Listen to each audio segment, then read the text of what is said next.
The lesson I've learned from today is that I maybe don't need a matcha in the morning. And that's sad because I love it, but my heart doesn't. Like, I feel it in my heart the wrong way. I'm anxious. Hi, I'm MeganBatoon. Number one, Happy New Year. I literally haven't told anyone Happy New Year because it just doesn't feel like anything's new. Kind of feels like it's all the same stuff, just regurgitated in a different packaging. And we're calling it 2022, but there are a lot of new beginnings, very much new beginnings in my personal life. I've been on this platform for what feels like 10 years. Navigating this space in my 20s was hard and jam-packed. Like, I never did that in my 20s. I never took a break, I never took a breath. It had brought me to so many times of burnout that I just didn't know was possible, honestly. I didn't know how one person could continually burn out like that was the default setting. I've gotten to a point in my life and my inner work and my self-discovery that I no longer feel connected to that version of myself, and I want to now give you watching, like you actually, because sometimes I think I was just like, oh, let me make a video about something, and I always thought it was about the content itself or about how impressive I could make this thing. I think sometimes I was just so focused on making the video or making a brand happy or hitting a deadline that I didn't have enough time or space in order to make something that is actually valuable to you as a human. But I hope my time on the internet, however long that lasts, is helpful to you inside. Because honestly, these videos will probably outlive me, and I would rather help the larger collective in some sort of way. And so with that being said, I asked you on Instagram to send in questions because it's been a long time since we've connected, and obviously we've never been able to connect like this because I've never been this version of myself. So let's go. I've not read any of these questions yet, so I'm just gonna pick the ones that jump out at me. You seem different. What attributed to this change in attitude over the past year? Oh my God, I wrote a list. I already did the homework. Yes. I felt like this could be helpful, so I made a graph of all the things that I've done to see if they may help somebody else. I think I wrote almost everything down. Wow, look at life. Things that have helped me on my self-development journey. I did it already! First and foremost, therapy. I started therapy about 5 years ago, and it has been the best investment I have ever made in my life, and I would pay an exorbitant amount of money, which is what I feel like I'm already paying for it, but it actually makes a ton of sense. I mean, it is invaluable to be able to take an hour for yourself and talk all of your thoughts that are just jumbled up in your mind, and having someone who is trained in order to basically untangle the string of your thoughts that would just clog up your brain. That is a necessary service, and I wholeheartedly believe and have seen how therapy has changed people's lives. I've felt it firsthand. I could not have this mindset had I not gone to therapy. I could read all the self-help books, do all of the work that I feel like I can do, but at some point, I need a professional to make some of these connections. Also, Instagram therapy accounts. I'll put some links in the description to some of my favorite accounts to follow, but cleaning up my feed has really helped me anytime I want to make a change in my life. If I am comparing myself to someone, I unfollow them. If I am seeing somebody's username and it's reminding me of work when I don't want to be thinking about work when I'm on Instagram, I unfollow them.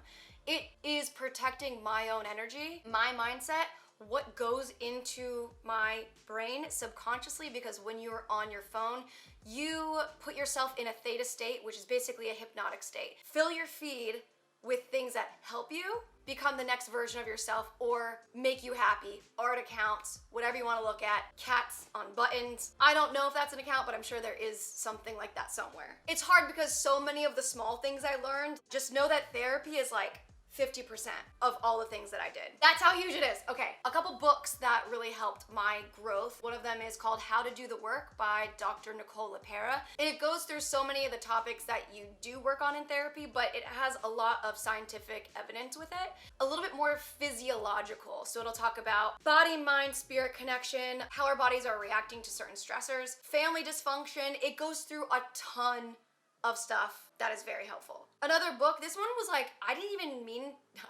meant to buy it, but I didn't know that it would change my life. Goodbye Things by Fumio Sasaki. It's a minimalist book. It breaks topics down into like one-page concepts. So I would just like read one or a few per day and really integrate that into my life. So if I learned something in the book, then I would do that in my day. And I've like really honed in on the things that I actually need in my life. Everything that I am keeping has some sort of happiness quality attached to it. That book helped me divorce myself from the extraneous and instilled in my brain the mantra of like intentionality in everything. Everything with intention. The act of practicing a slow morning and meditating, journaling has changed my life. And there's so many different ways of journaling. There is free flow journaling, there's morning pages, which is a concept from The Artist's Way by Julia Cameron. It's essentially you write 3 pages as soon as you wake up. Your hand never comes off the paper. You just blurt out everything that you're thinking. It's supposed to just clear out whatever is left, the residue in your mind from the night before, the worries for the day. You start with a clean slate because you have just vomited all of your thoughts, and you're not supposed to read them, you're not supposed to edit them, you're not supposed to think about what you're writing, you're just supposed to write. Morning, night, midday, I'll journal whenever. There are also so many different journaling prompts that you can find online. One of them that I'm doing right now, which like it's hard to keep up with because it's called like a year of writing prompts to find your authentic self. They be asking some questions. Like there's a lot of little bullet points, but you can choose the ones that resonate with you and then write whatever comes out. I had a woman on my podcast that taught me about human design, and that was eye-opening.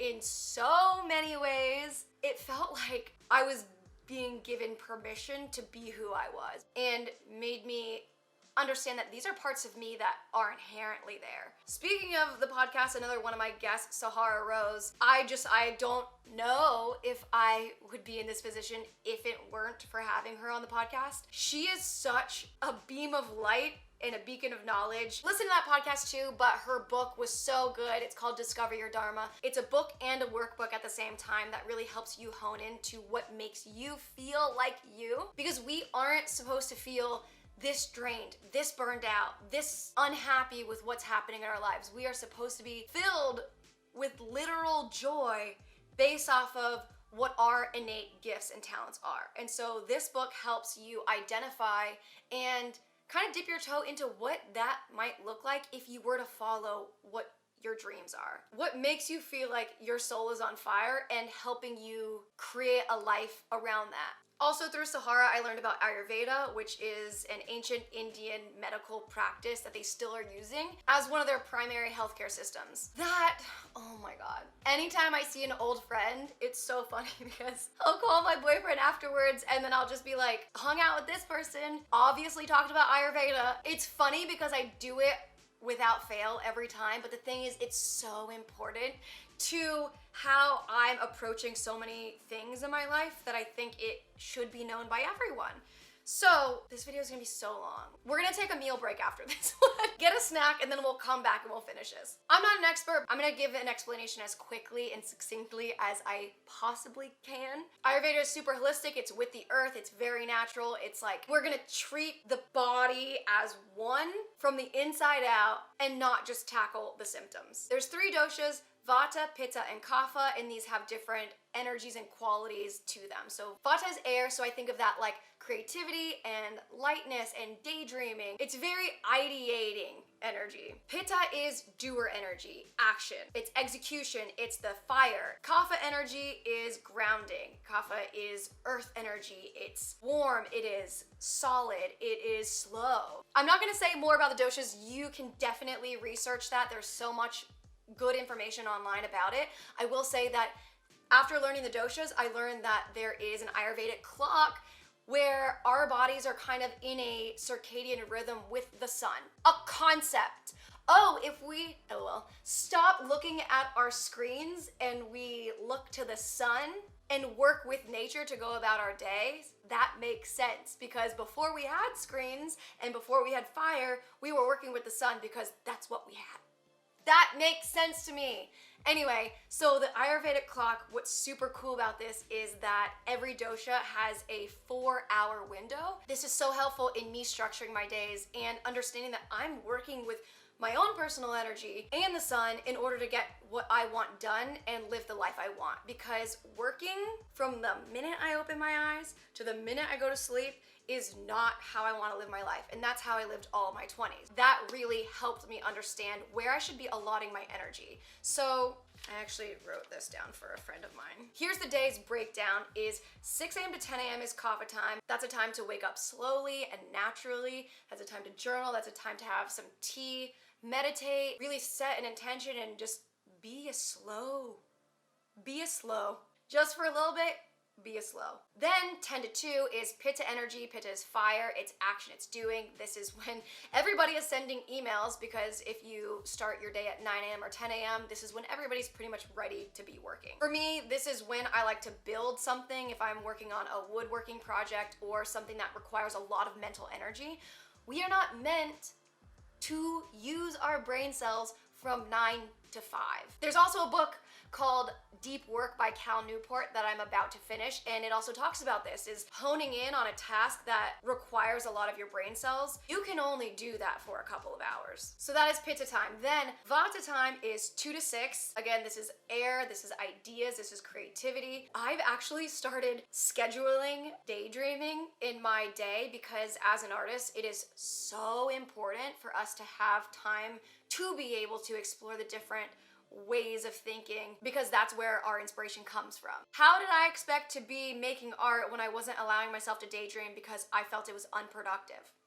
Backwards. This is also one of my favorite times to journal. Then 6 to 10, that's kapha time. That makes a lot of sense if kapha is slow, earthy energy. Going back to winding down, cooking dinner, to having a glass of wine with your partner, taking a bubble bath, sleeping at a reasonable hour. Then here's the kicker, every night owl. Also, when you think of like night life in general, like going to the club, they're pretty much open 10 to 2.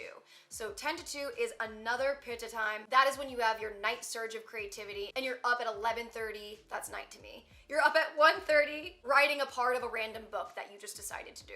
Then rounding the clock out from 2 to 6 a.m., that's another vata time, which makes sense because that's around the time that we should be in REM sleep, and those are dreams. Dreams, creative, imagination, it just makes sense. Okay, podcasts. I'll put links to the podcasts that I really like that have helped me. There's the Abraham Hicks Daily High Self podcast by Sahara Rose and the Expanded podcast. The cool thing about Expanded is that they really dispel some of the woo-woo of it all and makes it palatable and understandable for someone that also likes logic. They have professionals from the neuroscience field. They talk about epigenetics and energetics and neuroplasticity, basically how our brains and neurons can change through growth and reorganization. Essentially, we can rewire our thoughts. Okay, I gotta stop geeking out because like we have other things to talk about. So, okay, oh wait! I forgot. There was one more book. This is where it all started, and I know I said I would make a video about this before, but it never really felt like the right time. Intuitive eating is the catalyst to my truly radical self-love. That was such a big piece for me. I got this intuitive eating workbook. This workbook was so helpful because it really changed the way that I feel and think about food and my body as a human body. Also, I followed body neutral people on Instagram and unfollowed any diet, result centric, like before and after, any type of thing like that with the body. It like really helps to curate your feed to what you need. Ooh, look at that. Speaking of eating and the fact that I just talked for so long, let's make something to eat and then I guess I can talk for the rest of my life. The rest of your life. I feel like we're both gonna be here for a while.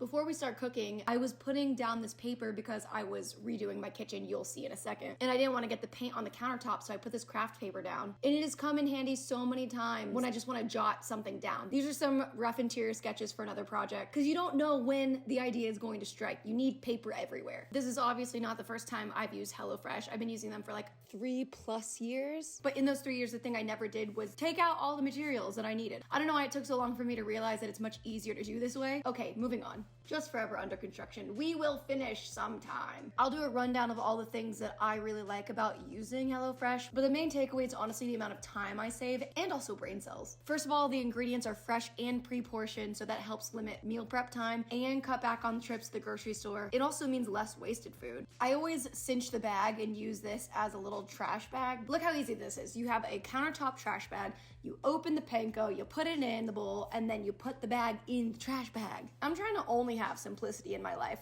Every recipe includes fresh produce sourced directly from farmers, getting to your doorstep in under a week, so you get it at its prime. It's peak freshness, it's ripe, it's ready, you didn't have to do any work. Cool. Also, I've never had meatloaf before. Don't know how I made it this far in life without doing it. Spoiler alert, it's incredible. I mean, any way you flip a burger, I'm gonna like it. I didn't set any New Year's resolutions this year, but if you did and they revolve around cooking or the kitchen, this is a great opportunity to do things different and regain control over your food choices. They can help you reach your goal of cooking X amount of times per week, help you reach your goal of meal planning, even though they do the planning and prep for you. They can help with your goal of budgeting for food because you know how much you're gonna pay and how much you're gonna get in the beginning. And on top of that, you're getting this discount. Go to HelloFresh.com and use code BATOON16 for up to 16 free meals and 3 surprise gifts. Another tip that I've been doing is to increase the box servings. I make half to eat in the moment and then half I pack for lunch or leftovers. Truly, this has saved me so much time. Very grateful, HelloFresh. Thank you. Again, for the discount, go to HelloFresh.com and use code BATOON16 for up to 16 free meals and 3 surprise gifts. I'm gonna eat this off camera because I'm learning how to not multitask when I'm eating. So I'm gonna go have a moment to myself and then I will be right back. Okay, one question down. The next question is, how do you know you're on the right life path? I'm obviously gonna speak from my own personal experience, but I honestly think when it feels easy. Not easy in a way of it doesn't take any effort or there's no challenges, but easy in like the allowing, easy in the it's just happening, it's unfolding, easy in it's actually really quite simple when you really go inwards and you ask yourself, is this what I actually want? Is this making me feel good? Is this exciting? Do I feel like I'm actually living my life, or is my life living itself? I think I maybe talked about this in a video that I randomly filmed in the bathroom of the desert project. I was like truly feeling for the first time like I was on the right path. And honestly, I don't know if I've ever felt that before. Even through all of the things I've done, and I still was being a creative within those things, but nothing ever felt solid. Quick warning, we might get emotional, but that's good for us. And I think that this is the first time in my life that I'm feeling actually secure. I feel like I can finally see my talent. No matter where you are in your journey, coming from a background of anxiety, I hope that I can just show you that there is another side to it. If you are wondering if things will ever get better, they do if you work for them. How do you jump from one career path to another? More so the practical small steps. Okay, so in my life, I've made 2.5 career switches. I'm making one right now. The practical steps of that, there's so much planning I do before making a career switch because that's one, huge, especially if you're working a 9 to 5 or if you're an entrepreneur and you're switching from that, that's a big change. I always like to journal what I want my life to look like and how I want to spend my time and how I want to feel. And then I do a list of itemized expenses of everything that I have to pay for, whether it's car insurance or a car or a rent or a mortgage, down to my Spotify premium, things that you know you want or need to have every month. I never ever budgeted, and that is something I really wish I learned in my 20s. So I watched some YouTube videos about budgeting. I got some template off of a video and restructured it to be curated to my lifestyle. And at the bottom, I have my monthly needed funds. I need to make X amount of money to cover my life and business overhead. So that is like bare minimum, I must make this amount of money. So I make sure that I'm covered. I make sure that I'm gonna be a little bit comfortable because if something goes wrong, I don't wanna have to go back. Like already making a big change does a lot to your life, your psyche. Forward momentum. We're going forward and that's the only direction. Then on top of that, I add my cost of living, which is like food, health, therapy, more of my personal upkeep and maintenance. Add that to my home and business overhead, and now I really have a full picture of what my life looks like. Then I do projected earnings based off of my previous year and my average spending so that I can understand where my money is going, how much is coming in, how much is going out, what I'm left with. Really, it's like a puzzle at this point of what can I do to make more money? What can I do to save money? What can I do to spend less money in order for me to be comfortable with making a big change just in case I don't get any extra income? What is the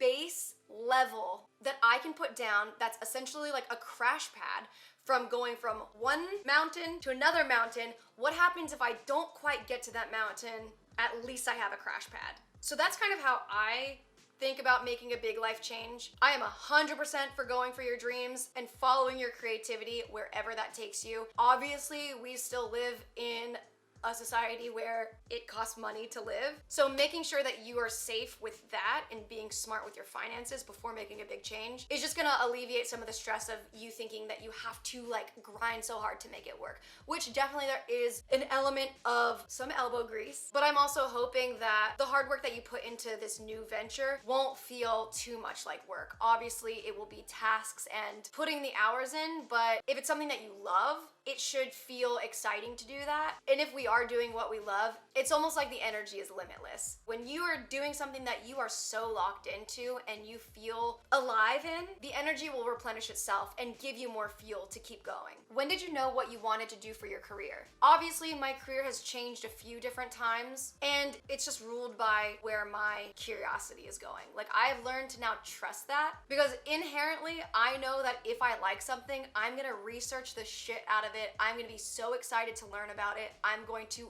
fully immerse myself into learning the nooks and crannies, the ins and outs of whatever it may be. So I am no longer in doubt that I will not figure it out. Like, after proving to myself time and time again that with whatever direction I go in, that I will make it work. Now I'm taking that mentality of, oh, I work so hard at whatever it is. What happens if I took all of my hard work and put it into something that fuels me and makes me feel alive? How can I fail? With all that being said, I still don't know what I want to do with my career, but I know that I want to live my life directed towards what my attention is naturally drawn to. And wherever that takes me, that is the path on my career constellation. I was like, ooh, I'm gonna be a professional dancer. And then I became one because I loved it and I practiced it and I went to classes and I learned how to move my body and I put the hours in until I got to a specific point where it was no longer the most fun thing that I was doing in my life and my attention went somewhere else, and I felt at peace with where that ended because I fulfilled my own desire to do that, and I am truly proud of the work that I put out. It's always felt like I know when it's time to move on because I feel at peace with letting go. Every experience that I have shows me a little bit more what I do and what I don't want, because that's one and the same. If you know what you don't want, then you kind of know what you do want because it's just the opposite of that. But that's the most exciting part, is that you don't need to know what you want to do with your career ever. I mean, I feel like that can be constantly rewritten, especially in this digital age when there's so much opportunity out there to do what you want. Imagine if everyone was doing what they loved to do, that they cared about. So the product is better because they're putting themselves and their energy and their love and all of the goodness that they have to give, putting it into that thing and then giving it to the world. Don't you think it would be a little bit of a better place? A little bit, like I get it, but like a little bit? I guess what I'm saying is I no longer think of my career as the final destination. I think of it as a stop on the train of my creative journey. Right now, it feels really good to do physical interior projects, but that could easily turn into, I don't know, I could like one day be a furniture maker or make an art book or have a TV show. I don't know where this journey is taking me. I am just finally trusting the process, which like I never understood that because it's not concrete. I didn't have evidence of the process. I couldn't measure the process. I was taught numbers and views and sales. That is like hard data. The process is not data driven. And it was really hard for me to trust that because there's no proof. But the proof comes after the process. Like, through the process comes the proof. And once I started to see that, oh, I'm working with myself, not against myself or for somebody else, for society's thoughts about what I should do, from my familial expectations when I was younger, none of that matters anymore. This is my life. Why does anyone else get to say anything about what I want to do with my time on this earth? That was misplaced. Sorry for handing that to you. That's actually mine. I'll take it back. Thank you. And that is the power that I was giving away without even knowing it. Okay, I think this will be the last question. Not a question, but just wanted to say I've watched you on YouTube for so long and I've loved seeing how you've grown and become more comfortable with yourself. Truly inspiring to me. First of all, thank you for watching for so long. I know that there's so many other things on the internet that you could be giving your attention to, because that is its own form of currency. Like, we pay attention because it costs us a piece of us. And I truly appreciate it. That's why I want to use this platform to give back with what I've learned in my journey, because you can literally watch me grow up on the internet. If you can see a difference from when you started watching and now, let that just be proof of the process, that it is worth it to give yourself the love you give everybody else. It is worth it to slow down. It is worth it to take a step back, to look at your life and ask yourself, is this the way that I want to continue doing this? Or are there opportunities where I can shift something to make my experience when I'm on this earth a little bit better for myself, for my loved ones, for the corner of the world that you can help. I hope this was helpful in any way, shape, or form. If something doesn't resonate with you, don't remember it.